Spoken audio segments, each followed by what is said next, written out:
এই যে ফায়ার স্টেয়ারের ভিতরে ওনার টিভি দিয়ে রাখছে, এটা দেখে হবে না, এটা তো হবে কমন লবিতে। ওই যে ওইখান থেকে তো আগুন যাবে, আমি এখানে প্রোটেক্ট করলাম, বরঞ্চ এটা আরো খারাপ করলাম, বরঞ্চ গোলা থাকলে ভালো। অপোজিট হয়ে গেছে, ওইটা আসবে এখানে, এটা যাবে তাহলে ফায়ার প্রোটেক্টেড হলো না তো। ঠিক আছে, আবার ওখানে পানি রাখছি নিবারণের জন্য, কিন্তু ওইখানে তো আগুন যেতে পারতেছে তো ওইটা রাখতে হবে এখানে। এরকম একটা ফায়ার প্রোটেকশন বা এইগুলো কেন দিচ্ছে হচ্ছে নিরাপদ করার জন্য।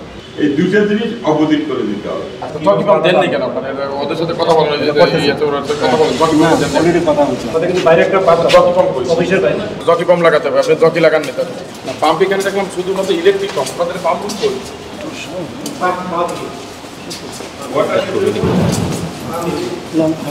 আমি একটু যে নোটটা খা পরে আমাদেরকে দিলে আমরা আবার এই বিভিন্ন জানাবো যে তোমার এই ফল্ট আছে, এই প্রবলেম আছে, তখন তারা এটা সলভ করে।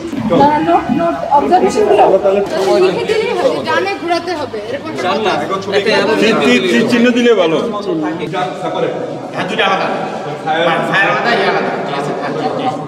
একটা চাপতে রেগুলার ডিল করেন আপনি জানেন, একজন ভিজিটর সে জানে না। এটা কালার সাইনের যে কালার স্ট্যান্ডার্ড কালার আছে সেই কালারটা, আর একটা হচ্ছে দৃশ্যমান, মানুষ যেন বুঝতে পারে। কনস্ট্রাকশনের পরে কোথায় রাখবে এটা দাম জানার জন্য। এইখানে এটা একটা প্রবলেম হচ্ছে যে এই জিনিসটা যদি ল্যান্ডিং এ রাখা হয় সবচেয়ে ভালো হয়। বক্স হবে এখানে পানি সিস্টেম হবে, যখন ইয়া হয় তখন আলটিমেটলি এই পর্যন্ত আসতে পারে না। আর নিচে আছে তো স্যার, বাইরেও আছে, বাইরে প্লেয়ার আইডেন্টি দিতে হবে তো, বিল্ডিং এর বাইরে দুটো দিতে হবে। এই জায়গাটাতেই সমস্যাটা হয়। আসলে এই পর্যন্ত অ্যাক্সেসই পাবে না কেউ, এই পর্যন্ত অ্যাক্সেসই পাবে না, কারণ আগুন ধরলে পর্যন্ত আসতে পারবে না। কিন্তু ওটা ল্যান্ডিং এ হলে তাও কিছুটা সম্ভব। আমরা বেসমেন্ট 3 তে আসছি তো, বেসমেন্ট 3 তে তারপরে ওনারা যেতে হবে, পরে মেকানিক্যাল যে একজন ওইটা লাগবে, ওইটা লাগবে। থাকলে ম্যাডাম আমরা আবার দেখি রিপোর্ট দিয়ে দেবো।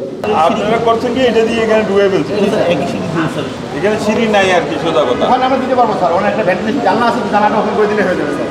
এখানে ইনকর্পোরেট করতে হবে, কারণ না কিন্তু আগুন লাগলে এটা ঠিকই বলছে, যখন আগুন লাগবে তখন এরাই দিক দিয়ে বেরিয়ে যেতে পারে। ফায়ারের যে ইনস্ট্রুমেন্ট করছে, আপনি ইঞ্জিনিয়ারের সাথে আলাপ করে নেবেন কোন জায়গায় প্লেসমেন্ট হবে। তবে সেইখানতে আমাদের কথা হচ্ছে যে যেহেতু এটা ওপেন, পানিটা এখানে যাবে না, পানিটা আমাদের ল্যান্ডিং এ দিতে হবে, নাহলে মানে এটার বিদ্যুতের কি বললাম, বিদ্যুতের ইয়েটা আমি পানিটা ব্যবহার করার আগে যদি পানির পাইপ পুড়ে যায় আমি কি করবো? অনেক সময় হয় কি ধরেন 13 তলা লাগবে, ওই হোস পাইপটা ওখানে লাগবে। আপনি যেটা করছেন এটা আমাদের দৃষ্টিতে এটা হচ্ছে ডেঞ্জার। এই ডেঞ্জারটা কমানোর জন্য আপনি ডিজাইনের সাথে আলাপ করেন।